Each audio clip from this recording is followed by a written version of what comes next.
This week, for this lecture, we're going to do a recap of correlations and regression, a pretty short one. And then we're going to move on to talking about scientific writing.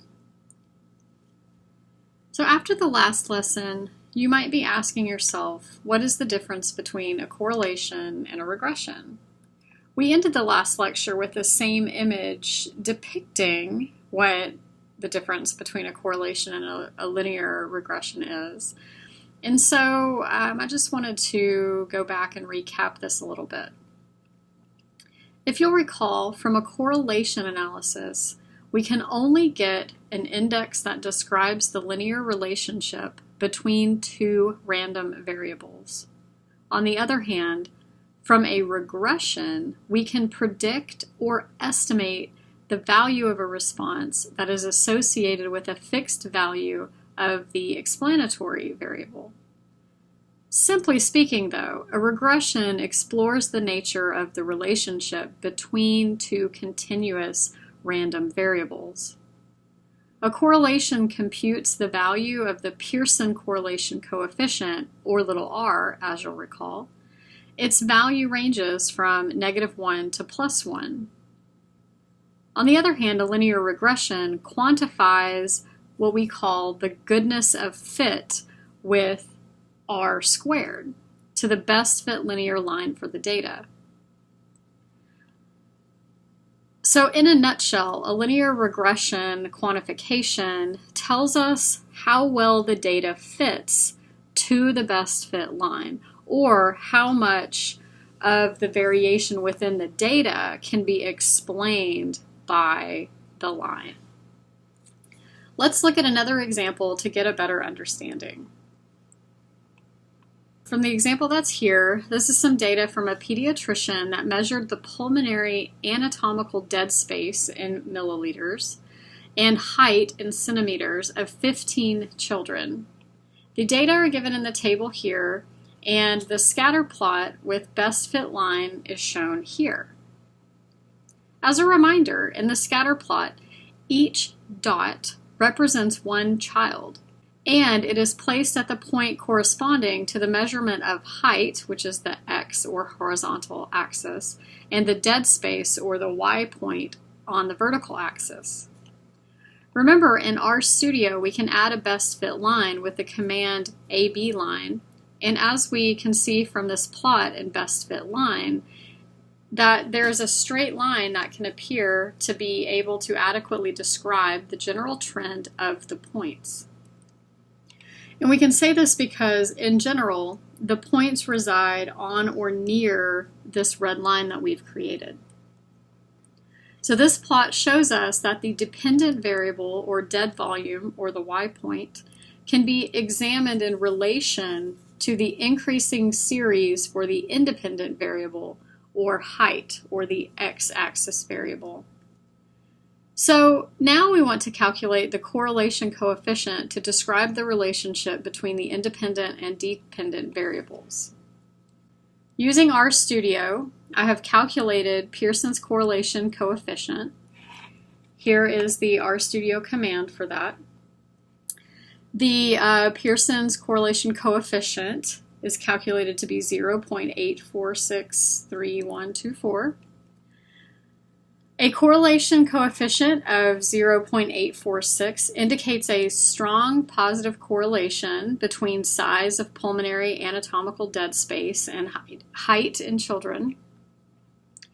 But in interpreting correlation, it is important to remember that correlation is not the same as causation.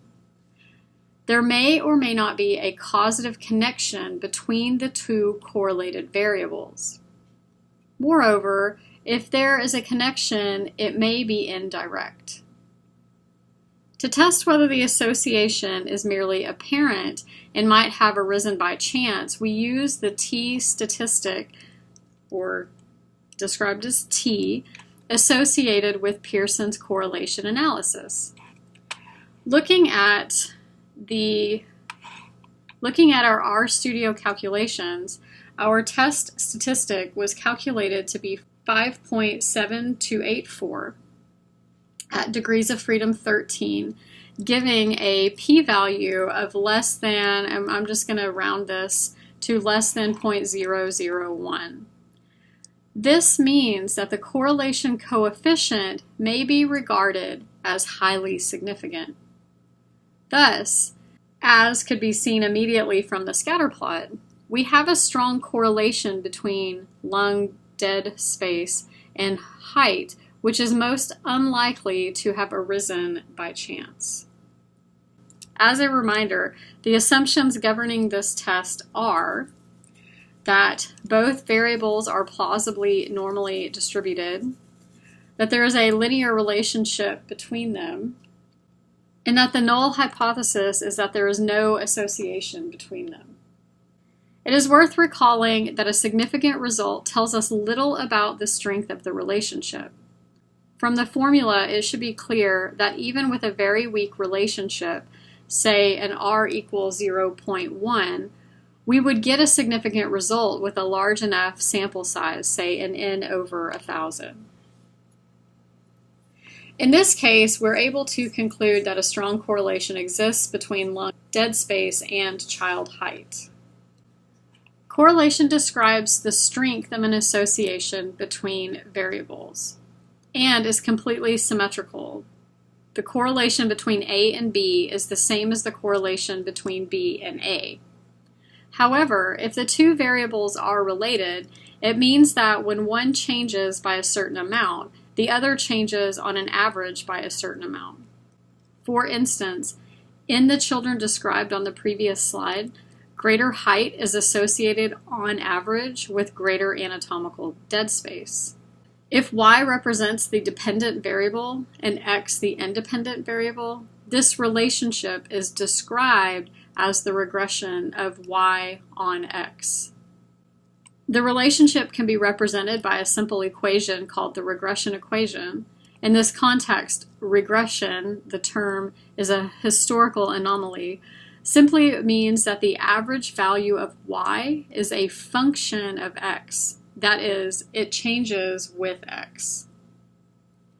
The regression equation, representing how much y changes with any given change of x, can be used to construct what's called a regression line on a scatter diagram.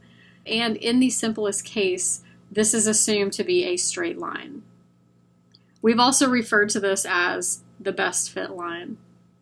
The direction in which the line slopes depends on whether the correlation is positive or negative. When the two sets of observations increase or decrease together, this is positive, then the line slopes upward from left to right. When one set decreases as the other increases, the line slopes downward from the left to the right. As the line must be straight, it will probably pass through few, if any, of the dots out of the data set. Given that the association is well described by a straight line, we have to define two features of the line if we are to place it correctly on the diagram. The first of these is its distance above the baseline, or 0, and the second is its slope.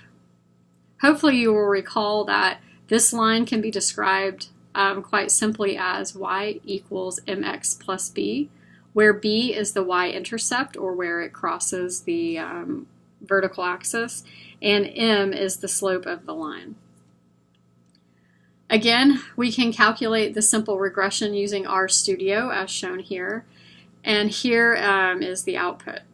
Based on the output estimates, our best fit line can be described as y equals 1.033 times x minus 82.485.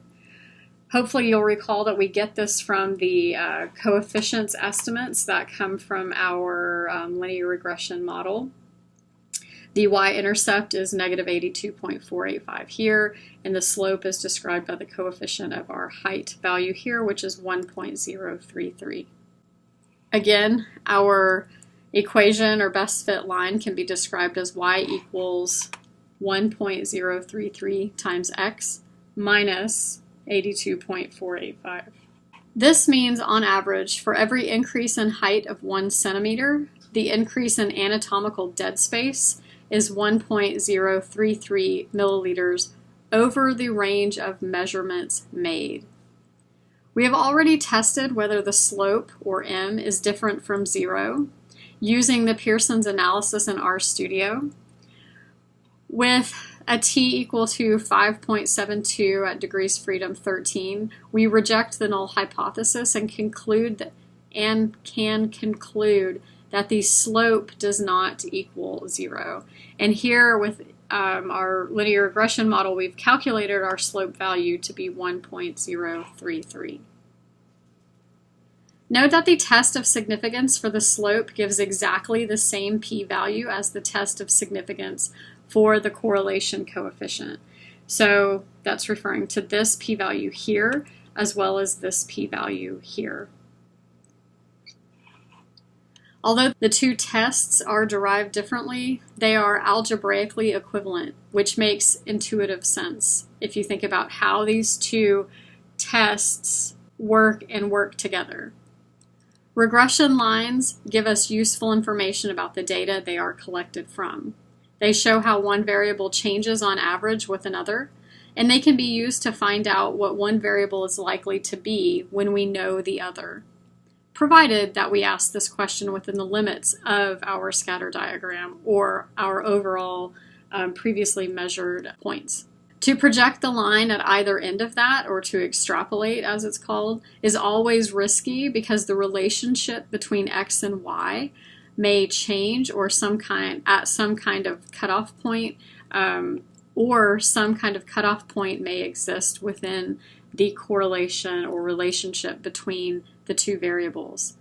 For instance, a regression line might be drawn relating the chronological age of some children to their bone age, and it might be a straight line between, say, the ages of 5 and 10 years old, but to project it up to the age of 30 would clearly lead to error. The growth rates change during those periods of a human's life.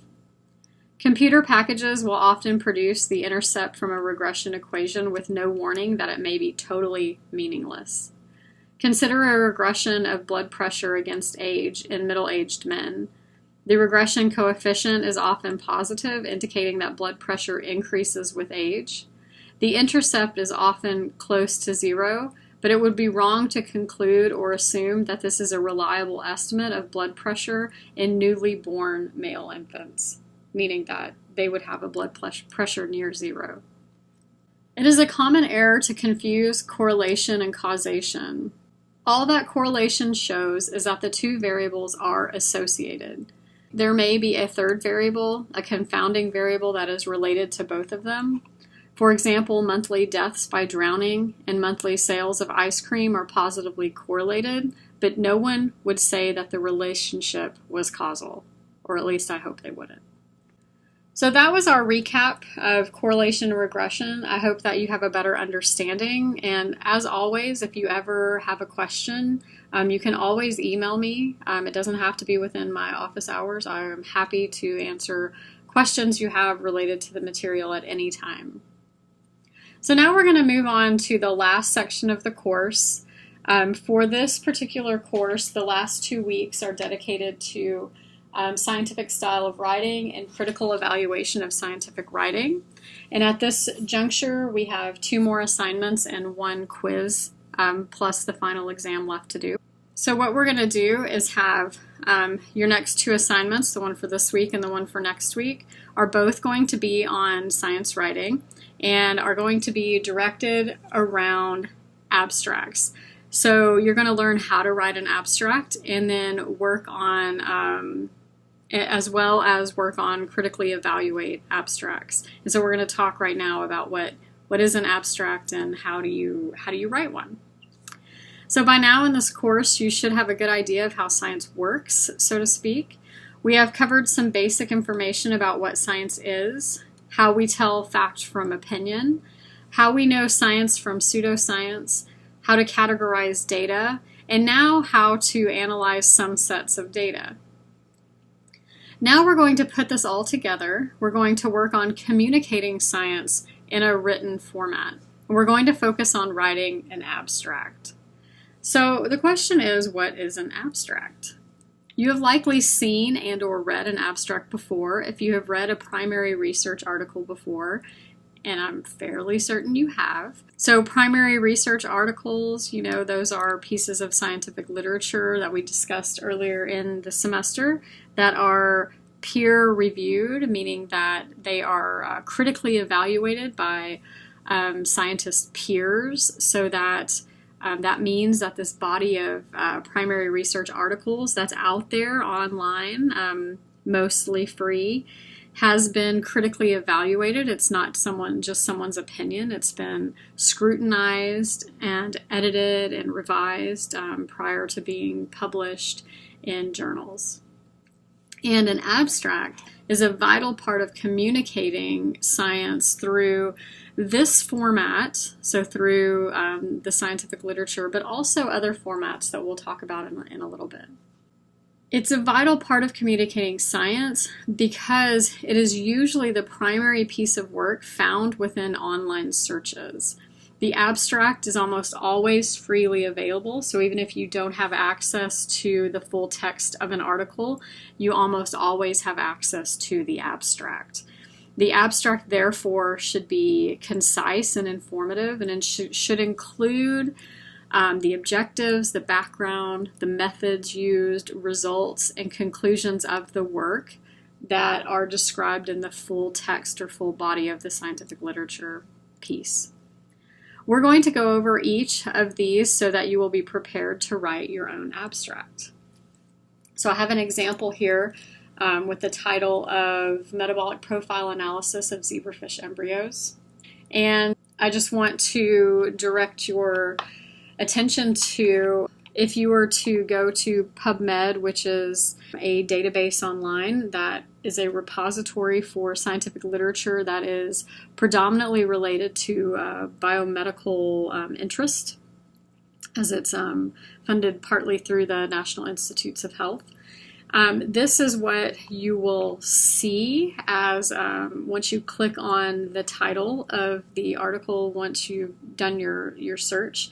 And so say you were searching for metabolism in zebrafish embryos, this paper might come up in that search. You would click on the title and it would take you to a page that looks just like this. What you have on the top line is the name of the journal. So this is the Journal of Visualized Experiments, also called JOVE. These are video articles, actually, that have a written component as well. They're pretty interesting and are actually very informative. It was published in 2013. It actually was published on January 14th in 2013. It's in the 71st volume of Jove. This is the electronic page number, so this is only an online journal. There's no print version of this journal. And the DOI number is the indexing number, so that you should be able to just take this number and do a Google search, and you should come right back to this article. So again, this is the title in bold here. These are the authors, the first author, middle, and the last author. You can click on this. If we were on the PubMed page, you could click on this and it would tell you more about these authors, what institutions they're at, and we'll look at that in just a second. Then you have the abstract. So here's the abstract, and then you have some more identifying information about the article here.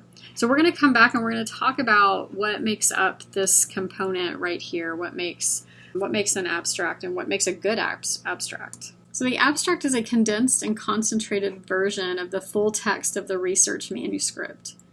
It should be sufficiently representative of the paper if read as a standalone document. So you should be able to read an abstract and be able to understand, at least on a broad or general scale, what the paper was about and what the findings were.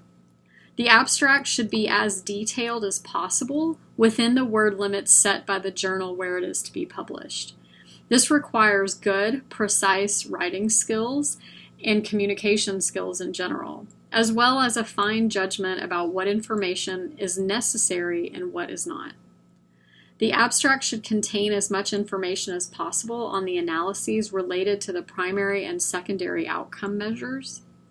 And the abstract should not present a biased picture, such as only favorable outcomes with the study treatment or findings that support the author's hypotheses.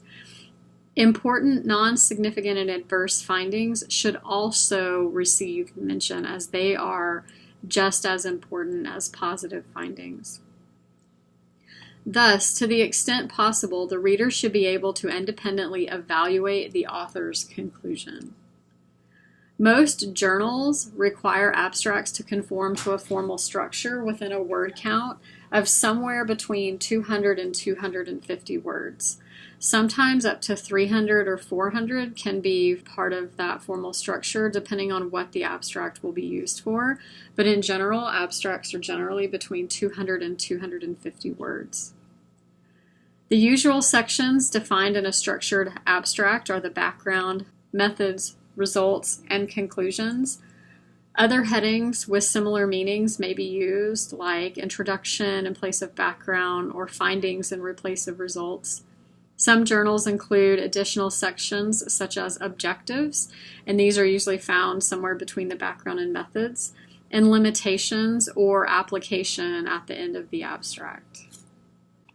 So in this class, at least for the past few weeks, when we have been working on analyzing data, I have often given you data sets along with a brief description of the data collection and question being asked by the scientist. From this information, you can actually write an informative abstract. But before we get to that part of it, and to you writing your own abstracts, let's look at what is in an abstract.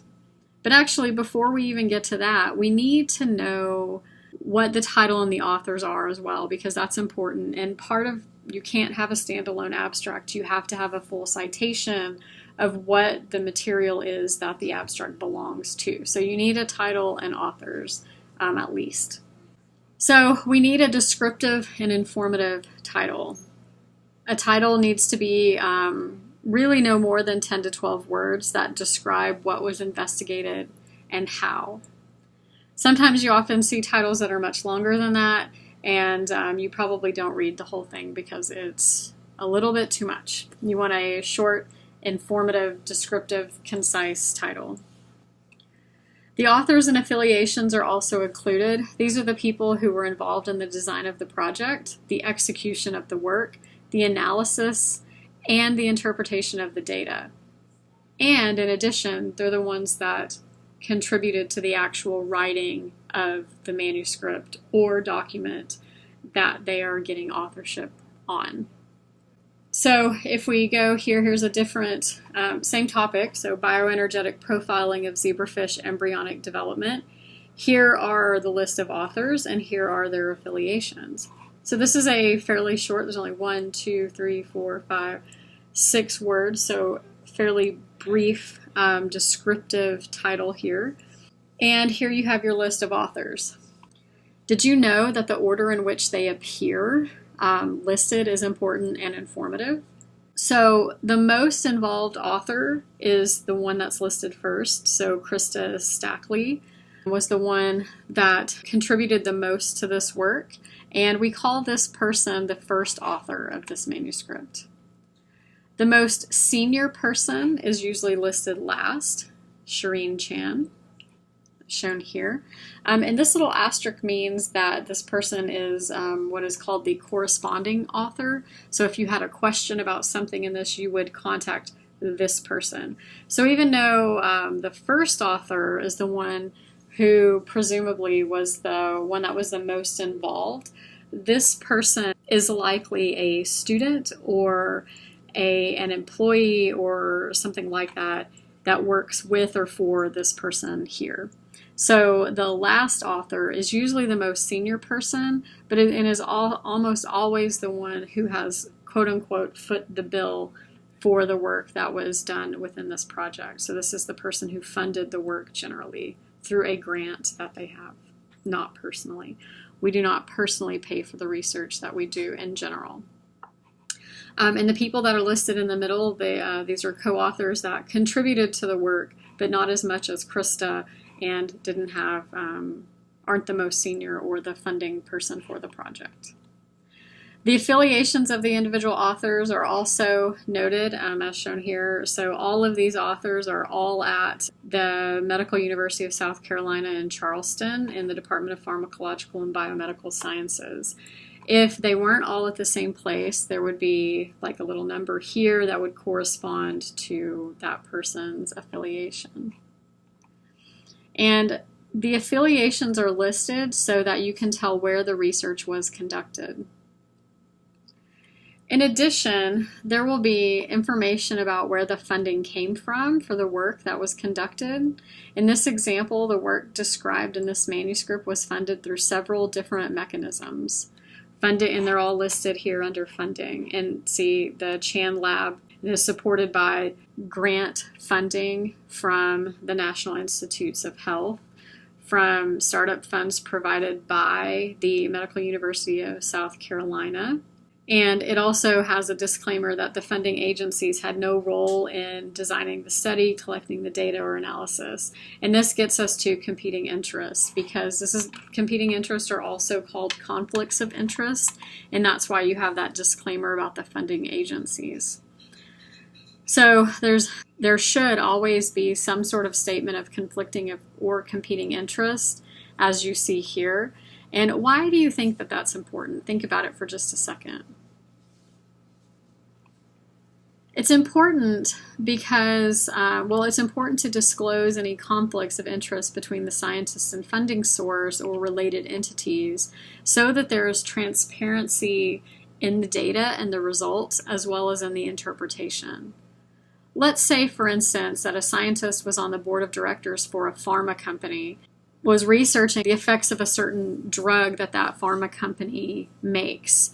And if this person sits on the board of directors and receives any monetary contributions from that company, then any data that they produce that's related to that drug from that pharma company, it needs to be disclosed that they have that financial interest, because there could be conflicting interest in the way that they either set up the experiment. It may not have been scrutinized in the way it needed to be or needs to be, and the interpretation of the data may also not have that rigorous scrutiny. And so as a reader of scientific literature, you always want to pay attention to those competing or conflicting interest statements and the funding, because it could really inform you as to when you're reading the scientific work. It'll allow you to have a better lens to view and critique that work from. In the abstract itself, the abstract will be broken down to different sections, as mentioned before. On this slide, you'll notice that some of these are listed in bold and some of them are not. The ones that are listed in bold, such as the background, the methods, the results, and the conclusions sections, are the ones that are imperative to be included in an abstract. The research objectives and implications that are listed here are not going to be found in every abstract and may or may not be relevant to the project that you're writing an abstract about.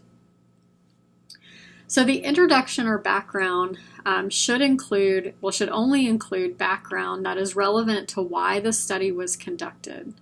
General background statements should be avoided, such as, for example, heart disease is the #1 cause of death in America. Instead of using these broad-stroked background statements, the focus should be clearly on describing the hole in the research that the study fills.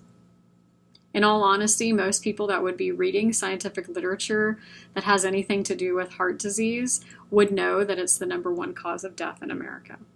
The research objectives, these are found in a lot of biomedical literature, and the research objectives are really what we call specific aims of the study.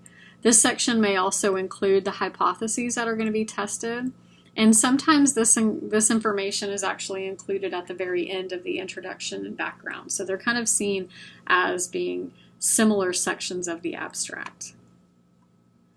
The methods section is the section that explains the study design, the population and how it was sampled, the context of the study, and the measurements that were made.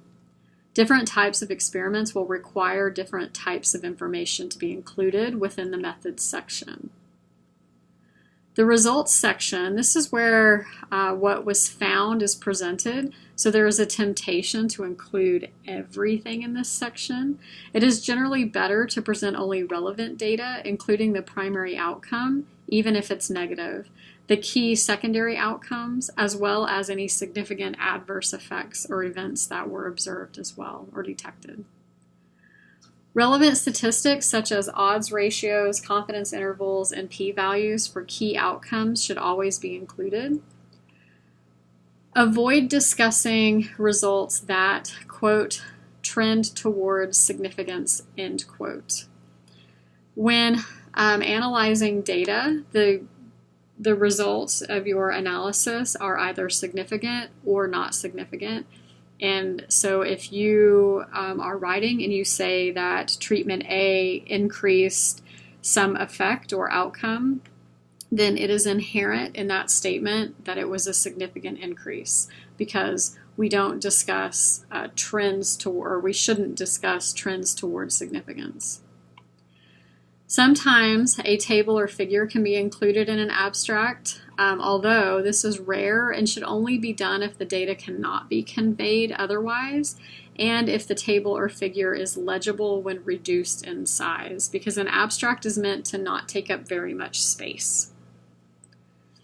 The conclusions section is where there should be the inclusion of a brief description of the main outcome of the study. The key here is not to overstate the findings by inferring anything that is not directly supported by the data. The implications, this can also be limitations section, should include a brief discussion of how the research will impact clinical practice, healthcare policy, or subsequent research. What impact does it have on science, health, community?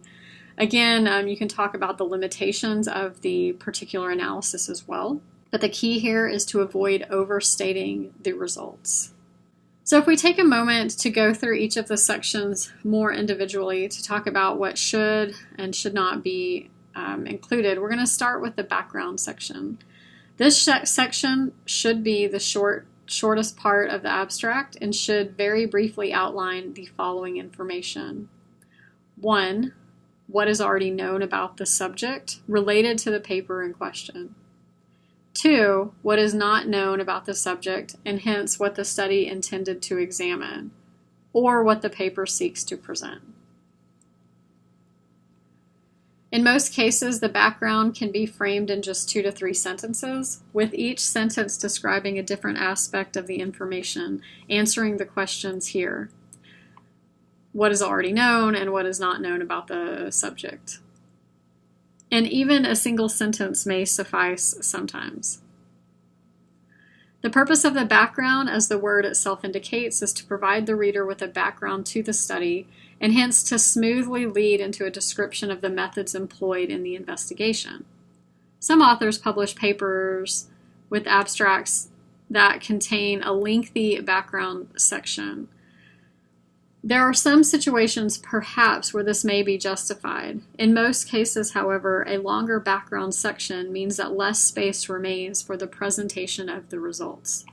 And this is unfortunate because the reader is interested in the paper because of its findings, not because of its background or what's already known.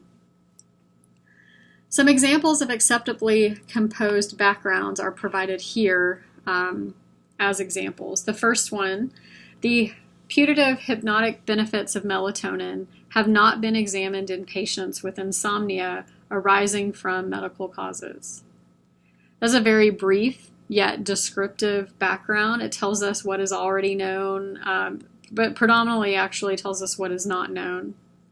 The second one, few studies have prospectively examined the musculoskeletal complications of unmodified electroconvulsive therapy, or ECT. Again, very short, and tells us what is not known about the subject. The last one, several tests are available to assess logical verbal memory. However, those standardized for use in India are short and simple. The result is a ceiling effect in young and highly educated samples. This background tells us both what is known and what is not known about the subject. Again, these are both very short and concise and descriptive. One of the background statements on the previous slide is shown here on top in blue, and it has the word adapted on it. And that's because this background statement has been adapted from an actual paper that's published. It's actually Shaw et al. 2010, and if you're interested in the citation, I can give it to you. If you look at the adapted, so this one sentence here, compared to what is actually in the published version of this manuscript, which is the original down here, which reads, muscle relaxants reduce musculoskeletal morbidity with electroconvulsive therapy or ECT, but need to be administered under general anesthesia. The administration of anesthesia is not always possible for patients prescribed ECT. Consequently, unmodified ECT is still widely practiced, especially in developing countries. So what we've done is we've taken this original kind of long background and we've condensed it into a statement that is much more forward, direct, and gives the same kind of information, but in a much more concise way. So when you compare the content in the adapted background statement with the original background statement, we see how the adapted statement is much more concise and to the point.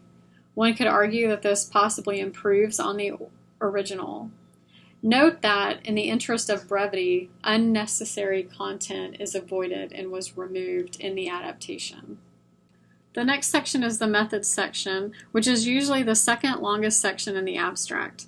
It should contain enough information to enable the reader to understand what was done and how. Here are some questions that might be answered in the methods section, noting that the content within the methods section is dependent on the study design itself. Some questions that should or could be answered in the methods section include, what was the research design? What was the setting of the study? How were samples collected? What was the sample size?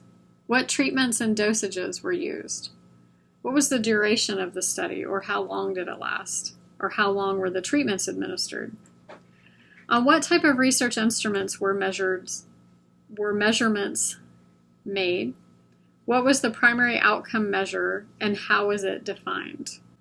Carelessly written methods sections lack information about important issues such as sample size, numbers of patients in different groups, doses of medications, and durations of studies. Readers have only to flip through the pages of a randomly selected journal to realize how common such carelessness is. Here are examples of the contents of acceptedly written methods sections, modified from actual publications. In this one, I want you to note that the first sentence of the example is packed with detail. I've highlighted, or the text is written in purple, illustrating, so it's packed with detail, illustrating how to convey the maximum quantity of information with a maximum economy of word content.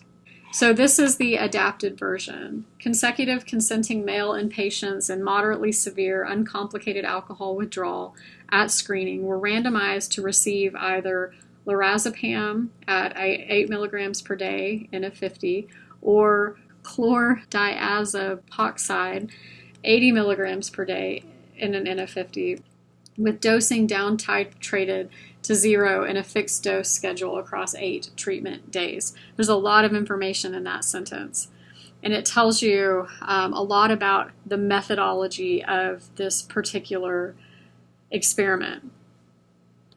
The next part of this section, double-blind assessments of withdrawal symptom severity and impairing adverse events were obtained during treatment and for 4 further days using the Clinical Institute Withdrawal Assessment for Alcohol Revised Scale and other instruments. The primary outcome was the trajectory of improvement within the scale ratings.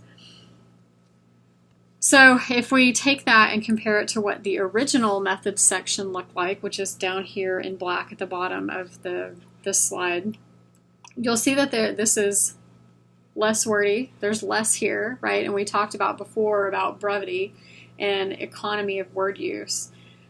However, you'll also notice that there's actually a lot more detail in this previous one. So the original methods section of the published abstract is not as concise, even though it was shorter in length. The original section does not specify information about the measurement tools, and since this is important information, it should be included in the abstract, and so that was part of the amendment that we've made. The results section is the most important part of the abstract, and nothing should compromise its range and quality. This is because readers who pursue an abstract do so to learn about the findings of the study itself. The results section should therefore be the longest part of the abstract and should contain as much detail about the findings as the journal word count permits. And for example, I have up here some bad and good writing tips here. So as an example, it is bad writing to state, quote, response rates differed significantly between diabetic and non-diabetic patients, end quote. A better sentence is to write, quote, the response rate was higher in non-diabetic than in diabetic patients, parentheses, 49% versus 30% respectively, p of less than 0.01. So it's basically saying the same thing. This top one is very vague. It tells you that the response rates differed between the two groups. The better version not only tells you there was a significant difference, but it tells you what kind of difference. It tells you that the response rate was higher in non-diabetic than diabetic patients. It gives you the actual percentage values as well as the significance level. Here's a list of different important information that should be present within the results sections. So the results of the analysis of the primary and secondary objectives should be expressed in words along with the p-values, similar to what was just shown in our good versus bad examples. Numerical information about the above analyses, such as in terms of means, standard deviations, percentages, response and remission rates, wherever possible, effect sizes, relative risks, numbers needed to treat, and similar statistics should be provided along with confidence intervals for each. Important negative findings, if any, should also be presented. That is, findings that fail to support the author's hypotheses. Data on important adverse events should be included in addition to the data on efficacy. Here's an example of an acceptedly written results section. Notice that this section contains relevant statistical data. I'm not going to read this. You guys can pause the video if you want, but I hope that you notice right off the bat that there's a lot of statistics where there's odds ratios, which we haven't talked about in this class. There's actual data points and percentages. There's confidence intervals, which we have talked about. So it's important with the results to include the relevant results that that tell the whole story about what this paper is about. The very last primary section of an abstract is the conclusion section. This section should contain the most important take-home message of the study, expressed in a few precisely worded sentences. Usually, the finding highlighted here relates to the primary outcome measure. However, other important or unexpected findings should also be mentioned.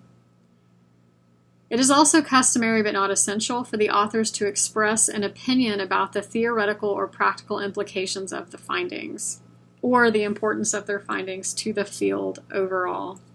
Thus, the conclusions may contain three elements. 1, the primary take-home message.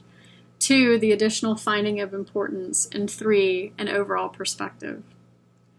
Despite its necessary brevity, this section has the most impact on the average reader because readers generally trust the authors and take their assertions at face value. For this reason, the conclusions should also be scrupulously honest, and authors should not claim more than their data demonstrate. Here is a hypothetical example of the conclusions section of an abstract. In contrast with previous research, our study found that lorazepam was as effective as diazepam on all outcome measures in patients with uncomplicated alcohol withdrawal. A likely explanation is that we used higher doses of lorazepam and a longer treatment duration with a slower taper. We conclude that lorazepam can and should be preferred over diazepam in alcoholics with known or suspected liver disease. As you can see, there's a primary take-home message, which is that lorazepam was as effective as diazepam. They then went on to qualify the importance of this finding and to put it into perspective, and using their opinion to state that their conclusion is that lorazepam should be preferred over diazepam in alcoholics. So again, this goes back to conclusions needing to be scrupulously honest, and that's because the author is perceived to be the expert in this field and so can draw those conclusions. So now we're at the point where we need to discuss the things that we should not include in an abstract.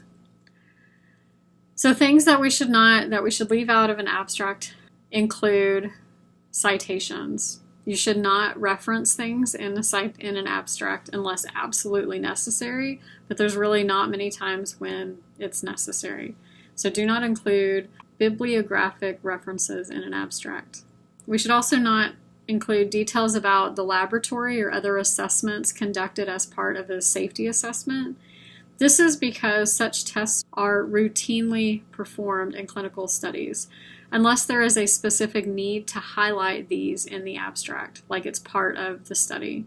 We also should not include details about the statistical methods employed and the software used itself, unless there's a specific reason why these details are necessary in the abstract. We also should leave out sociodemographic details unless they are necessary for the proper interpretation or generalization of the findings. We also should not include details about the value of the statistical criteria for a test and its degrees of freedom. Example, chi-square equals 7.49, degrees of freedom 1, p is less than 0.001. It is sufficient to merely indicate significance in the sentence or state the p-value in parentheses after describing the findings, as you saw in the results section examples in this particular lecture. In addition, do not introduce material or information that is not contained within the full text of the work itself. You should not introduce material in an abstract that is not going to be explained or even referenced in the actual full text of the work itself. So now you know kind of how to build an abstract, what the important components are. But a question you may have is, when do we actually use them? So abstracts are used as a short synopsis of a larger body of scientific work. One should be able to understand why the study was done, what was done in the study, and what the results are, as well as what some conclusions and or implications are of the work.